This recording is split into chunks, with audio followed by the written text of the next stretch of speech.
special guest, Josh Lawlor. We are going to do a brief introduction on him real quick. Welcome to today's episode. I hope you stay tuned for the mix and see what we're talking about today. So, Josh, where are you from? What part of the country are you from today? And nice to meet you. Thanks for coming on. Yeah, good to be here. Good to be on. I'm in the Northeast, so I'm outside of New York City. So yeah, about 45 minutes outside of the city. I've only been to New York once, and I used to be a truck driver. So I was traveling through New York, and I was like, my GPS is like, oh, go through New York City. I'm like, I haven't been to New York City. Let me just do it. I ended up paying like $115 toll, and then I ended up taking a wrong road that was cars only, trying to get back to the little freeway that went around the city. Yeah, that was my experience with New York City. Yeah, I don't recommend driving a truck through New York City. It can be challenging. Even I remember, actually living in the city when I was younger, and moving. I remember I was helping a friend move once, and we had a moving truck that we were driving, and we were parking it, but this street happened to be on a fire engine route thoroughfare, and so like every 20 minutes a fire truck came by, and one of us had to run down, move the truck, drive around the block. So yeah, not an easy city for trucks. That sounds like a nightmare. I think moving in general just scares me, and then moving in a big city, just, I don't know. That doesn't sound fun at all. I think the no parking thing annoys me. Parking is challenging, and that's why we moved out years ago. So yep. That's funny. At least you're a little ways away from the city. You still get the advantage of the city, but you're not in the city. That's right. You just got to deal with the traffic whenever you want to go. Exactly. Let's talk about a little bit what you do. I want to start this interview because I think you have a very unique niche, and I love hearing stories and just different strategies about real estate, just because there's so many like vast strategies, and I think that's one of the big reasons why I love podcasting in general anyways, because there's a million strategies out there, and I love talking to people that have their own unique strategies. So can you tell people a little bit what you do and how you do it? Let's kind of jump into that. Yeah, sure. So, before we get into the kind of the real estate niche that I think we're going to be talking about more, I'll talk a little bit about my background in real estate. Yeah. So set the scene a little bit of context. So I think, like a lot of people who are sort of working kind of office jobs, sort of always looking for ways to get out, build up passive income, and of course kind of stumbled into real estate. The first experience in real estate was actually what I would call a long-term live-in flip. So, this is kind of going way back just after the financial crisis of 2008. So I wish I could take credit for being smart about buying at that time, but it was simply just we were having a baby and needed more space. It just, timing worked out. And so my wife and I, we bought a house, again, moved outside of the city, and we bought kind of the classic ugliest house on the block, right? Like this thing was a nice neighborhood, but kitchen was a time capsule to 1984. Very very dated, very old. We knew that we would do some work on it, try to add some value, but it took us a couple years. And speaking of trucks, by the way, so interesting story on this renovation. So after living there for a couple of years, we decided to do a gut renovation and addition. It was kind of a strangely configured in addition to the really old kitchen and kind of dated everything. And so I actually had a brother-in-law in Canada who worked in kind of condo development. So he had access to materials at better pricing than we could get. And so kind of budgets, we were sort of definitely looking at the bottom line in the budget. So we actually ended up ordering all of our kitchen cabinets and all of our hardwood flooring, sort of getting it through sort of at cost from my brother-in-law, which meant though that I would have to drive a big truck to bring everything down. And so definitely an interesting, you learn a lot about the sort of the manifests and the paperwork that you need to, kind of, you're essentially treated as like an importer to cross the border in a truck. But the benefit was I was able to go through the truck lane, which was super fast, and so I didn't have to wait at the border at all coming back. So, I don't know. Don't be afraid to go far afield for you might be where the better deal is, and you can kind of save there. This show is sponsored by HiveMind CRM. It is more than just a CRM. It is a real estate and business mastermind that comes with an all-in-one CRM. You can have unlimited websites and users. You can call, text, RVM, and email all in one user interface. And you can set up custom automations for any type and multiple businesses. 65% of companies start using a CRM system within the first 5 years of business. Once implemented, the Hive Mind will save you on marketing, give you more time, and make more money. One of our users had his first $100,000 month using our system in June. We want to see you automate and accelerate your business. Text us at 210-972-1842 for future meetings, and of course to get our $1 course on how to make more than 6 figures on one land deal. You can schedule your free demo today at hivemindcrm.io. How far is the drive for you? Because I know New York is, depending on what part of New York, it can be really close. The border's right there. Yeah, well, I mean, because we're closer to New York City, and this is going up into the Toronto area, probably about a normal, like in good conditions, about an 8-hour drive. So this was a lengthy drive, but we loaded the truck up and drove it back, and got a great deal on materials. So. No, you got to be resourceful sometimes. So I credit you for that. And then I think a lot of people would be daunted. I don't want to cross the border. That sounds like a whole headache.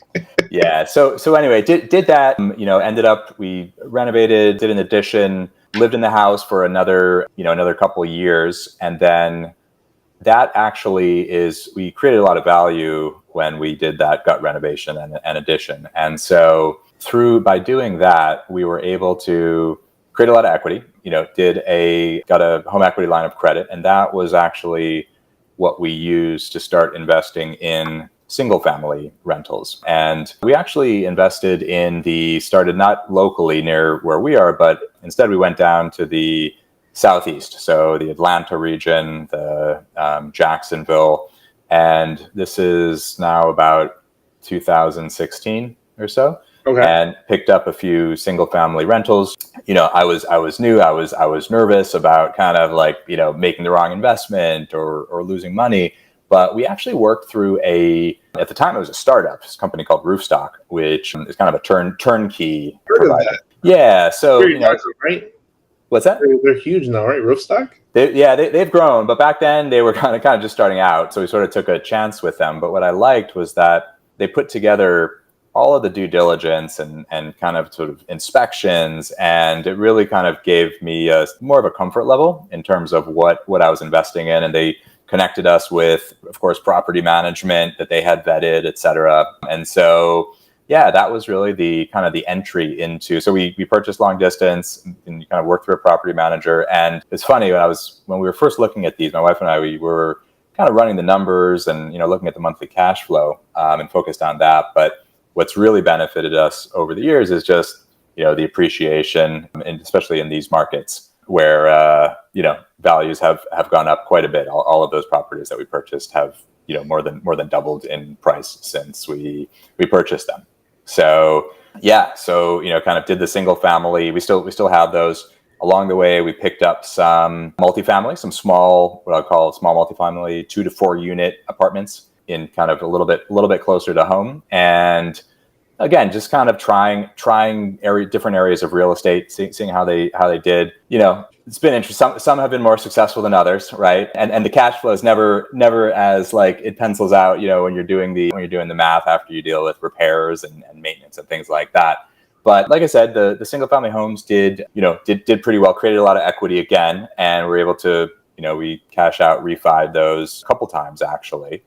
And we ended up then selling our primary home and actually moving and doing another kind of fixer-upper, just like we had done before. And that's in the current home that I'm in now.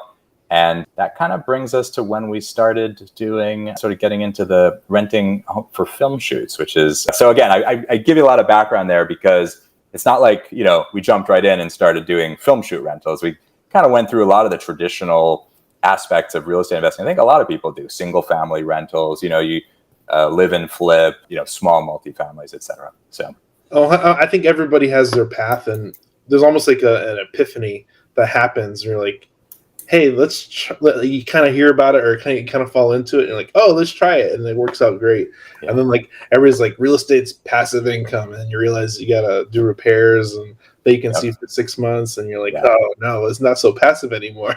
Yeah. Yep. Absolutely. So film shoot rentals, like, what was like the initial bug? Like, was it like somebody like dropped it on your lap, like, hey, you should check this out, or was it like one of those things where like, hey, let's try this thing? I don't know.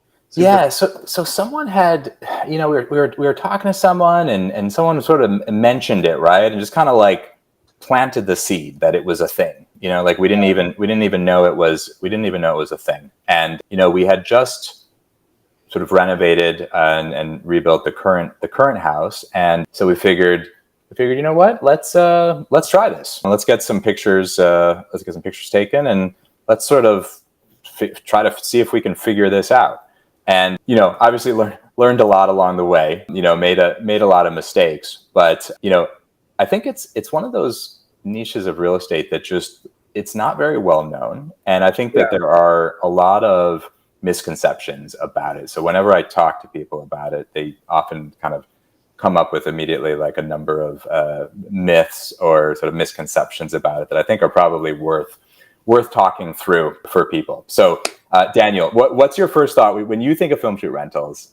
What's kind of like the first thing that you think you need to have to make it work?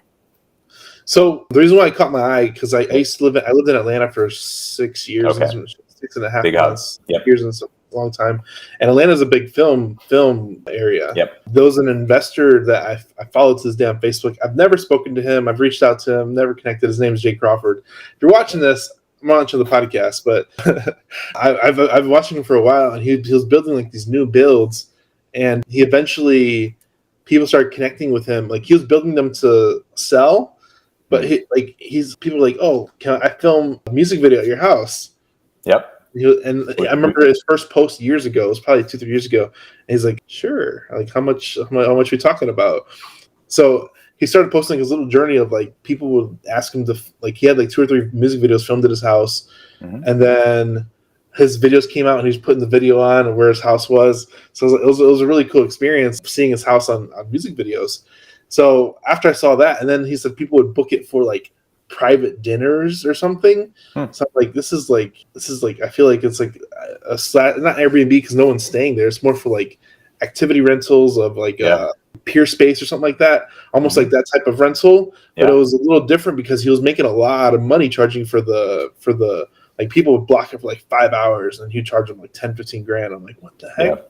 And it sounds like he's got a very nice house, but so you tell me I haven't seen it, but you said a couple things there that are worth, I think, diving into. So we've also done music videos. That's not my kind of first recommendation, and we can get into that. But the other thing you said is and I thought you were going to bring up LA, but you brought up Atlanta, which is, like you said, is another kind of, it's actually a pretty big hub for the film industry. But one of the top misconceptions that people have when they hear film shoots is, oh, I've got to be near LA, right? Like, I got to be near Hollywood. But when we say film shoots, and you kind of touched on it, right, with a few different things you talked about, music videos, and you mentioned meetings, but what I would bring up is that most of the shoots that we do are commercial shoots. So when we're, most people think of feature films and like these huge productions, but what we're really talking about is one day commercial shoots, either video or still photography.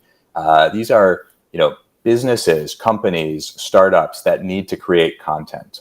And if you think about it, startups, businesses, any kind of companies, they exist all across the country and internationally, not to mention outside of the US as well.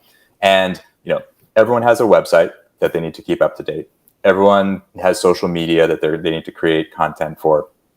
So there's a need for locations to film and create this content in all across the country, wherever there are businesses. So I think, the first myth is that you can do this anywhere. You don't have to be near a big city. You don't have to be near LA. And so I think that's kind of important to sort of something important to say. I think the other piece is, the next thing that people typically think about is they think, I need to live in an amazing house for this to work. I need to be on some like oceanfront mansion and look, sure, there are shoots that, look for that and that's what they're looking for. But most shoots are, looking for, well, let me say this, every shoot has a unique requirement, and therefore sort of every location requirement is different. And, it may be worth sort of sharing. I learned this early on because we had an inquiry from it was an online platform that helped parents search for childcare for their kids. Think looking for a babysitter or a nanny or something like that. Okay. And they wanted to refresh their website content. And so they scheduled a scouting visit to come to check out the house. And the director came with the producer and a couple members of the crew, walked around, checked out the lighting. They said, okay, we've got a few other locations to look at. We'll give you a call in a couple of days. And they called me back and they said, Josh, we really loved your house, but because we have a site that caters to parents with little kids, we're looking for something that kind of looks like you've got like rambunctious little kids, like we're looking for a little more clutter, a little more wear and tear, something a little older. So, and that my house right now, like it's ready for you. There you go. And so, I think that just kind of like illustrates the point that, again, every shoot is different. And so sometimes in this case, we had just renovated our house. They were looking for something that was like looked older because that was like, they just wanted it to look more realistic to a house with like a young family with like little kids who were, going crazy. And just one more, there was another time when we actually had unfortunately we had this plumbing disaster. So we woke up, and this is like after the newly renovated house. We've been there for like a year. Came downstairs in the morning. The entire first floor was flooded with water. So overnight, a water filter under the kitchen sink had like burst, and water was just running like all night long. We ultimately had to demo the entire kitchen, replace all the wood flooring on the entire first floor. It was like back to construction. Like I'm talking like ripped out all the cabinets, all the countertops, like everything had to be replaced. It was kind of crazy. But so during this time, this is like a months long repair. During this time, of course, I'm getting inquiries from potential shoots, and I'm having to like email back and say, geez, I'm really sorry. Like we had this thing. We're renovating. We'll be back in business in like 3 or 4 months. If you're, still interested, let's get in touch then. But this one inquiry said, oh, that's okay. And then, so it turns out that this shoot was for a startup that sold utility monitoring equipment.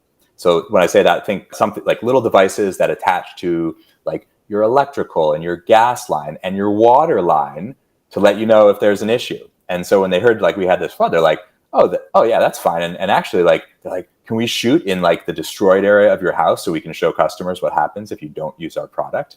And so they came and did a shoot. Like they were in the basement, they were in like the under repair area. So you never know what the requirements of a shoot is going to be. And so that's why like I always say like kind of every house or apartment, like there's a shoot for every house or apartment.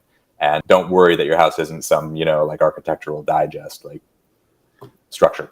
In my head, I would have been like, yes, but I want a free sample. Well, that's another benefit. We've actually got it's funny you say that because the last shoot we did was for water company, like bottled water, not like flooding water, but yeah. And there's some new line of collagen water. Have you heard of this? Like they put collagen in the water. I mean, it's flavored, so it tastes good, and you're getting the benefit. There's always something in the water. There's always something, vitamins. Now it's collagen, and so we've just got like, they're like, oh, you guys want some of this? We're like, sure. So we've probably got a lifetime supply now of collagen water from the most recent shoot. So yeah. Anyway, those are just like some of the. Let's see. I think we touched on like some of the misconceptions that people have, when they think about film shoots. The question I have is there like a marketplace for this where people are looking for certain houses? Yeah. So there are a number of platforms out there. I mean, you yourself, you mentioned Peerspace. That's one of them. And I think a couple ways to do this. When I first started, we thought that maybe we'd have to go through location scouts, right? These are kind of more like freelancers who look for, for the audience maybe doesn't know, they have a bunch of locations that they're aware of, and then they have a client who's doing a shoot, and then they'll sort of connect the two. That may work for some people. I actually recommend going through a platform like a Peerspace. There are But whatever platform you use, there are a few things to keep in mind that you want to look for that make a good platform. So, the first thing is you obviously want to check to see if the platform covers where you live. So, some platforms are nationwide and even international, but others are very specific to a certain area. So you don't want to waste your time, putting up your home on a platform if you're living in Texas and the platform only, handles Florida, something like that. So that's one. I think you also want to check a platform to see if it is free to list. So a lot of platforms out there will gladly take your money to put up some pictures of your house, and I've tried those, but in my experience, platforms that are free to list are, you get plenty of inquiries, and their business model is typically taking a percentage of the revenue from either you or the shoot. I think, something else to look for in a platform is pricing transparency. What do I mean by that? I mean, being able to actually list your fee, and we can kind of get into, I think, some of the benefits of film shoot rental profitability versus maybe other areas of real estate in a bit, but the pricing transparency is super important. So this will, just save you from wasted time. So there's nothing worse than, and I've dealt with location scouts, you sort of invest time having a conversation, maybe they come a visit, and then you learn that, the budget of the production is like half of what your, normal rate is. And so you've just kind of wasted your time. And so I think, that's important to be able to set your rate. And I think also pricing flexibility is also very important. And what I mean by that is, can you set different rates depending on the shoot size? So there are some platforms that are a little bit more limited in how you can promote your home. They might just offer, one daily rate, right? And that's better than, no rate. But then what happens? There's a pretty big difference between a 5-person shoot and a 40-person shoot. And, pro tip, you want to charge more for the bigger shoots, right? And so the platforms that allow you to set some tiered pricing, I think is important. And that's kind of an attribute that you want to look for. What else? I think schedule flexibility. So, the thing about film shoots is you want to really kind of do them when you want to, right? So, a platform that allows you to say, okay, I only want to do shoots during the week and I don't want to do any on the weekends, right? You can sort of set calendar scheduling for availability is important. Setting a maximum size. We talked about, kind of shoot sizes. Like for me personally, 40, 45 is probably the max. Like I don't want like 100 people sort of descending on my house. It couldn't fit that many people and it would be too disruptive. So, you want to find a platform that's going to allow you to set a maximum number of people.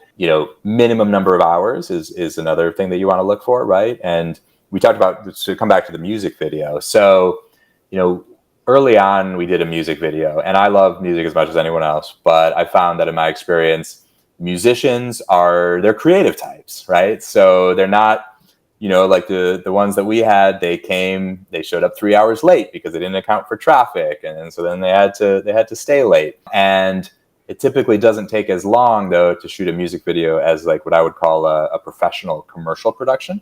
Yeah. So like typical commercial production is going to be like usually 10 to 12 hours. So kind of like a full day. And those are the types of shoots that I try to attract. And there are some reasons for that. Obviously, kind of the more hours, the higher the profitability. But there are some interesting tax benefits to film shoots in terms of just optimizing the number of days per year that we can get into as well. If any of your audience might be familiar with the Augusta rule and kind of how that works. Okay. I do have a question. Okay, yeah. So you have your property itself might be different size or different sizes if you have multiple properties. Yep. And you might charge based off the people, and you might charge based off of what type of shoot it is. So there's different variables that kind of weigh in. Size of the shoot. Yep. On all that. So how do you like get that price transparency? Because I think there's a lot of different variables. That weigh in there. Yeah, no, pricing is how you price is definitely part art, part science. So when we first started, we vastly underpriced. Okay. And I know that because again, we had no idea. Right. And so we said, okay, again, in our minds, we were kind of anchoring to that traditional real estate rental. And so just to, kind of maybe we talk a little bit about like sort of what the potential profitability is here and how film shoots compare to, long-term rentals. I think if you have if you think of like a typical in a mid-priced area of the country, like a 3-bedroom, 2-bath type house, might rent for like $1,500 a month, right? Or $2,000 a month on like a 12-month lease. That same house, if you Airbnb it by the night, maybe you could get, a couple $100 a night, right? So, you rent that out half the time, you're going to be more profitable than the long-term rental. Film shoots kind of take it to the next level because your rate is charging by the hour. Okay. So that's kind of as we talked about. And this is why, I like to kind of optimize to do shoots that are going to, and I set a minimum number of hours and want to optimize for the tax benefits we'll get into in a second. But back to your question. So, so my house currently, so when we first started, we listed our house for $300 an hour. Okay. And, we are in like I said, we're in the Northeast, sort of outside of New York. So we're in a higher cost part of the country. All right. So, like everything, prices are going to kind of cost of living are going to fluctuate. And we knew we underpriced it because we were immediately inundated with requests. So we were getting like the emails were coming in from the platform saying like, oh, hey, can I want to do this, but I want to, can we shoot? Are you free on this day? But we got a lot of music video requests from people who just wanted to do 1 hour, 2 hours. And look, for anyone listening, I would recommend an hour minimum, right? Like you want to set you set like some minimum hours and you'll screen out what I'll call sort of problematic renters. Because if you think, and again, from experience, it takes at least an hour to set up. It takes at least an hour to tear down. So anyone who's telling you, oh yeah, I only need 1 hour or 2 hours, my recommendation is to stay away from that. So you do $300 an hour, 3 hour minimum. So if you're not going to leave the house for $900, Well, we actually have our minimum is actually 6 hours now, and our rate is now $600 an hour. So we landed on like $600 an hour, and because also we wanted to raise the price. You want to target the right audience with the right price. Yeah, so that'll basically what that'll do is it'll screen out, just like if anyone's been involved in traditional real estate renting. Sometime if you have like really low rent units, sometimes that can attract problematic tenants. I think it's the same thing with film shoots. If you underprice, if you say, oh yeah, sure, you can come for just an hour, you're gonna get what I'll call less professional renters. The kind of shoots that I like are the very professional commercial. These are like, it's got a professional producer. They're working with a client. They're promoting a product, and it's like a very well-run machine. So I've found that it wasn't always like that. We definitely had more kind of when we first started, but we learned, sort of raised our price, set the minimum number of hours that we allow, and what that also does is it limits the number of shoot days per year. And you may be wondering like, oh, why do you want to limit the number of shoot days per year? But for us, we're living in the house, and look, as great as film shoots are, I don't want to do them every day. Right. So there's a happy medium, and I view it as a real complementary niche of real estate to other areas of investment as well.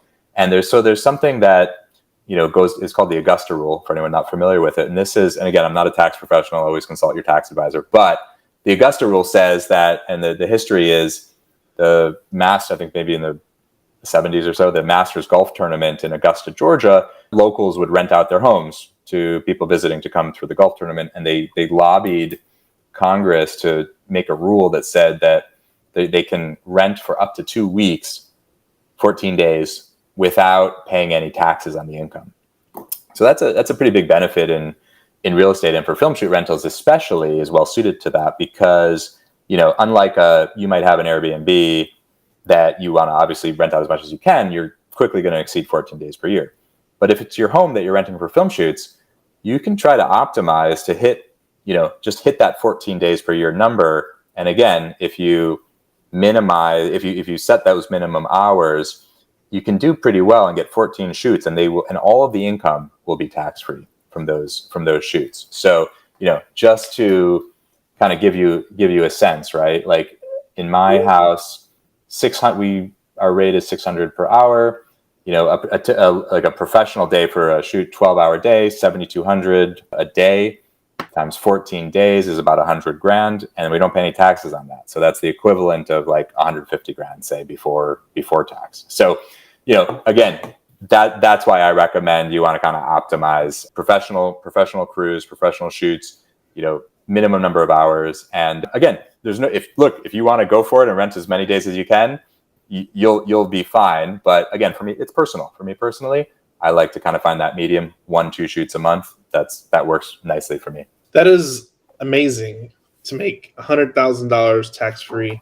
Now that's huge. That's huge. So the reason why I booked this interview is because we own, me and my partner own a house in Texas. It's like a 5-bed, 9-bath. Okay. 5,400 square foot house. Oh, wow. Big house. Okay. Texas size. You say it was in Texas? In Texas. The Texas size house. Yeah. Okay. It's a Texas size house. And right now we just use it as our office, and people go in there maybe a couple hours a day in one part of the house, and the rest of the house is just there. So like whenever we do events or stuff, people come to town, they'll use it. Yeah. So like I just went to Texas to do, we were doing, I actually just passed through. I was doing a road trip. Okay. And I just passed through Texas. I stayed there a week in the house. So I'm like, it has its own little benefit, you know? So yeah. We've been trying to find a way to monetize it, which is why I scheduled this interview, because you're doing the thing. Oh, this is perfect. And it's funny because there have been other podcast hosts who had like similar situations where they had something else and they're like, oh yeah, like we could be using this property for film shoot rentals. And that's actually perfect. I mean, not perfect, but I'll say it's almost even easier, because if you're not living there, if you're just using it for an office now, and by the way, another misconception that we didn't talk about before, you choose which areas of the house you're going to allow for film shoots. So, for me, a couple of areas of our house are off limits. One, my older daughter, right? Yeah. She just said, nope, sorry. And if you have a teenager, you can't argue. So we said, fine. Okay. Your room's off limits. And the room I use for my home office is off limit. So, if you're using this house as an office, that's fine. You're going to put your house up for film shoots. You just don't show any pictures of the rooms that are off limits, right? And that's fine. And by the way, when I first started, I had some preconceptions of like which areas that are like, our kitchen's nice, like that's what they're going to want to use. And I told the story of that utility monitoring company that shot in our unfinished basement. But we've had inquiries for like parts of the house that you just never would have thought of. So we had a roofing company that contacted us, and they just wanted to like take drone footage of our roof, right? Like nothing inside, like just the outside. We also had there was a well-known vodka company that wanted to do a tailgating scene like in our driveway, right? And so, it's just, you should totally look into it. I really want, and for everybody here that's listening, podcast hosts, they do stuff for their own benefit. So if you're listening to this, you're just a fly on the wall. So this is conscious for me and him. Right. So just want to acknowledge that. No, one thing I really like about this niche is that it doesn't really matter about the house, is that people need just ABC house. It doesn't have to look at anything special for whatever they need it for. And that, I think the roofing one is a perfect example. Like you just can't go to anybody's house and film on their house. You just can't do that. Yeah.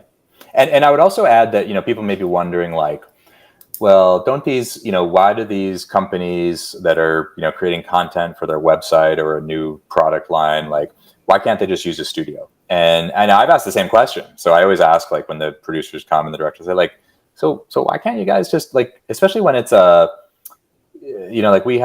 for some reason, like our house attracts companies that create either like clothes or like products for like toddlers and babies. So we've had, a number of shoots for that. And I always ask, I'm like, why can't you guys just film this at a studio? And they said, there's something about a house that it just feels more real and authentic. So it's like, the angles, the windows, real lighting, real lighting, real windows. And then you can fake that, but it's a different aesthetic. And I think those creative directors, they understand that, so they'd rather put it as much as possible into the actual real thing if they have the opportunity to. Yeah. Not saying they can't do the studio, but I mean, creating a studio from A to Z is probably going to cost more than $7,000. Yeah. And I'll say too a couple of things. It's funny, when you were telling me about this house that you and your partner had, I thought you were going to go in a different direction. I thought you were going to say like you rent it out for Airbnb, because one of the things that like a lot of Airbnb investors are pretty fascinated by film shoot rentals. They've never heard of it, because if you think about your typical Airbnb, those are rented on the weekends, right? Long weekends when people want a getaway, right? Like a Friday to a Monday.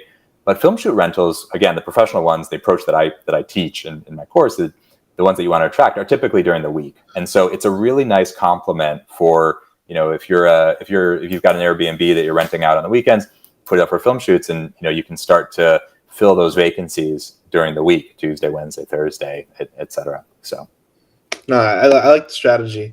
Now, are you providing like anything else? You just pretty much like give them the location, you tell them the off limits, I'm sure, like locked doors, or you kind of give them like a layout, like I'm sure you have a packet when they come in, like, hey, these are off limits, these are like, you got to have some of those like processes even into your house. Yeah, no, absolutely. Let's talk about that. Let's talk about like rules and regulations. I'm sure you have a packet you give everybody that comes to the house. Yeah, so I definitely recommend, and I sort of teach this as well, that you want to put together your house rules. That's definitely part of it, right? Like, you learn the hard way. So this music video that we did, they bought these, like the kind of flowers you buy at like a convenience store, like these like really cheap, like they're dyed red, I think, and so they were like throwing these flower petals and they got all over the wood floor. It came out, but it was like, you learn to have like a no glitter rule, like stuff that's going to be hard to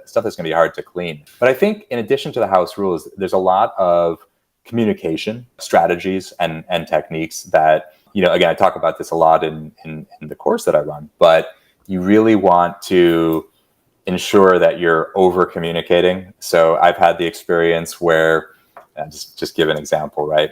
So if you agree on a shoot that it's going to run from 8 a.m. to 6 p.m., that's pretty typical, right? I mean, that's a 10-hour shoot, pretty typical start time, pretty typical end time. You would think that that's pretty straightforward, right? 8 a.m. start, you show up at 8. It's not the case. So we've had, I'll never forget the time that I was actually just getting out of the shower, 6:30 a.m. I hear the doorbell ring at 6:30 for an 8 o'clock shoot. And it's kind of like, what are you guys doing? Like, we're starting at 8 a.m. And they're like, oh yeah, well, we're not really going to start filming. We're just going to load in the equipment and get set up. So, to be clear, and anyone thinking about doing this, you're charging the entire time. Okay. Like there's no, like, the start time is when they can arrive and start setting up. So yeah. Yeah. Like, yeah, I still got to pack the kids up. Like, come on, guy. Exactly. So back to your question. Yeah, there are a lot of sort of templates that I follow, that I've developed in addition to the house rules, just to make sure that, and touch points kind of leading up to the shoot. So it really starts with kind of that first interaction. There's a screening process that I've developed to kind of weed out what I'll call problematic renters. You only want to get kind of the top renters. And then once you've decided on it, yeah, it's that communication, and then there are other techniques, even the day of the shoot, for how you can, make that run smoothly by having some repeatable process in place. Yeah. And that's why I really want to get down to the business of it, because everything should have a process. Everything should have a system. And whether the system you're using helps you with some of that, you still need to have house rules. You still need to have a disposition process when they leave. If they trash the house, there's going to be a fine in place. You got to make sure you state that up front. Like you got to make sure you lay out A to Z, everything that can, will, and might happen. Not to mention, you need to sort of be aware of any local regulations, right? That you might be subject to. So, and I will say, like, people shouldn't be scared of local regulations. And I always recommend people sort of stay above board and, follow any local regulations to which you're subject. Just most towns and municipalities, whether you're in a city or a suburb or a small town, most municipalities have some kind of filming policy. Okay. So, it's just a matter of finding what that policy is. Maybe you need a permit. Don't be scared of needing a permit. Any professional crew that you're working with will be used to having to obtain a permit, from your local municipality. If they kind of balk at that permit requirement, that's a red flag, and I would recommend passing. So, certainly, again, you don't want to accept every single crew that's interested in renting from you. So, yeah. I one thing I'll hit right here is when you act above board, you can recognize people that don't. Exactly. So I think that's a great little caveat to that is, if you know the rules and act accordingly, you can tell who's not. Yep. One of the things that I really like is just I feel like you probably learned a lot about filming and professionalism on that side of it, because it's a whole new business. It's not even real estate. You're not even the real estate business per se. Yeah. You're film industry business. And I think there's a learning curve to learning that industry in itself, of how people operate.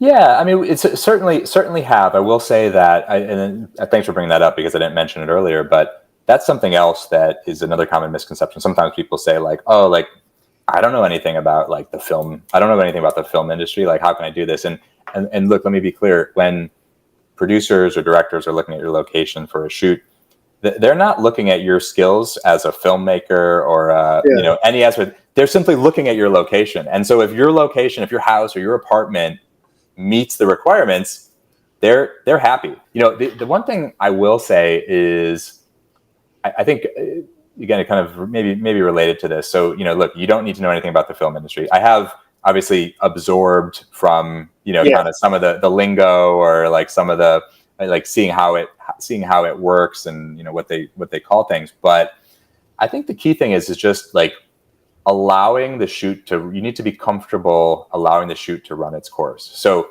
in the course that I teach, I actually interview a producer and we kind of have a discussion about, how you can be a good host, like from the perspective of a producer. And it was interesting. And this woman, like, she's done shoots at my house before with her production company. And, one of the things she said is, and the first thing she said is, ooh, I don't like what she called the lurkers. These are the people who are just like following her around, and the crew. And not so much that she, doesn't mind it, but, they're maybe casting shadows or getting in the, kind of getting in the way of the shoot. So this is where proper screening comes in. So I get that some people might be nervous, maybe it's their first time, but if you screen a crew properly, screen the producer properly, assess that it's going to be a professional crew, you should be able to, let them in the morning, but then kind of retreat to, in my case, I retreat to my home office, or, kind of wherever you're going to be, and just let the shoot run its course. You'll be in touch sort of periodically throughout the day, sort of check-ins, right, at different points. And this comes back to the kind of the communication strategies that I've talked about. But yeah, for the most part, you can, and I think that's actually a benefit, right? Like, what I like about film shoots versus like, Airbnb is like, you don't have to vacate your house. You can remain in your house, which I think is a huge benefit. So, people work from home, you can kind of work from your home office, and there can be a shoot going on downstairs, right? And like I said before, you define the spaces in your house that you allow. You don't want any shoots upstairs, and you're fine. Those are off limit spaces. It is what it is. You make the rules, you set the parameters, you filter, and you connect. That's right. And facilitate. Ooh. What is a quote that is yours or somebody else's that you resonate with? Ooh, a quote. Well, I don't know who attributes this, but just don't be afraid. Don't be afraid to take risks and make mistakes. I think that, especially in real estate, beginners in real estate are always afraid of, losing their down payment, making the wrong investment, making a mistake. But I think if you can, kind of change your attitude and think about, look, we all make mistakes, and whenever you try something new, you're going to make mistakes, but, think of it as learning experiences. So in education and, within the film shoot rental context, we made a lot of mistakes. I've kind of cobbled, and that was really kind of the driver of sort of cobbling them all together to kind of create this course to teach other people how to get into film shoot rentals. But you just have to, don't be afraid to try new things. And I think that, film shoots are a very low risk. We didn't really talk about some of the benefits, but pretty low risk way to kind of get into real estate. It's a real estate niche that doesn't require a down payment, doesn't require any underwriting. You already have your asset, right? So yeah, it's a very low risk way to get into real estate. Where can people find you online? I think your website is very straightforward. Yeah, so filmshootrentals.com is the best place to go. I can be reached at josh@filmshootrentals.com. And yeah, that's the best place to go. Tell us about your course as well. What's covered in the course? Where can people find it? I'm sure it's filmshootrentals.com. Yeah. But what's covered in the course, the A to Z? Any questions? Does it come with? Yeah. Education like that. Yeah. So, I launched the course because I kept talking to people and people were very interested and kept asking me, all kinds of questions like, oh, how did you get into it? Like, what about this scenario? Like, aren't you worried about that? And so, after having so many of these conversations, I decided, like, really learned a lot over the years that we've been doing this. And so put together this course that really allows people to go from, not knowing anything about film shoot rentals to very quickly getting up and running and, earning money from their homes without any typical investment that you would typically need for other traditional means of real estate. So the course really starts with, getting started. Okay. So how do I even get started in this niche? And then it gets into, your listing creation. How do you create a compelling listing? How do you market your location properly? What are pricing strategies that you want to employ to maximize profits for your space? Talked about, spend a lot of time on communication strategies to ensure that the process runs smoothly and that you actually finalize and book the shoots to begin with. So turning inquiries into confirmed bookings. The course covers on shoot day, right? What to expect and what kind of strategies you want to employ for success. And then we also cover a lot of less common scenarios and how to avoid pitfalls. So, multi-day shoots, overtime, local regulations, what happens when things don't go well, if you have damages or, someone shows up with a crew size that's different from what you agreed on. How do you deal with all of these situations? We also cover, like I mentioned, the interview that I included with a producer, which I think is quite helpful to understand from a producer's perspective. But I also include an interview with Amanda Hahn, who is a fairly well-known tax strategist and CPA. So she wrote a great book, Advanced Tax Strategies for the Savvy Real Estate Investor. And, we spent some time in an interview where we really deep dive into the tax benefits and nuances of film shoot rentals.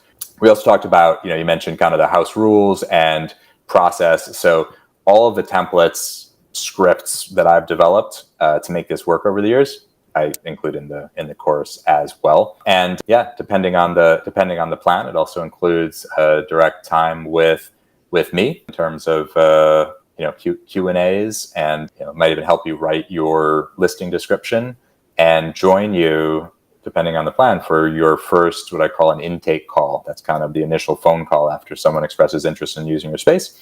And so if someone needs a little bit more hand holding there, I'll jump on the call with them and that first one to help to kind of close and book the shoot. Amazing. For everybody here, go check it out. filmshootrentals.com. I'll put the link in the bio of the episode and on YouTube, so please go check it out. I appreciate your time, Josh. I think we're gonna put ours on and figure out how to get it going. Yeah. I'm excited too because we've owned it for I think a year now. We still got it for a while, so it should be a good opportunity for everybody, and let's see what happens. Let's see what we can make happen. I don't know. Yeah, I want to hear about it. All right, thanks for coming on. We appreciate you coming on. If you like this episode, go like, subscribe, share with a friend. Check out his course, filmshootrentals.com, and we will see you in the next episode. Stay tuned. Bye, guys. Hey guys, we hope you're enjoying this content. If you have leads that you need to dispo anywhere in the country, please visit hivebc.io, like hivebuyersclub.io, and we'll help you move those deals that you need to get into the marketplace.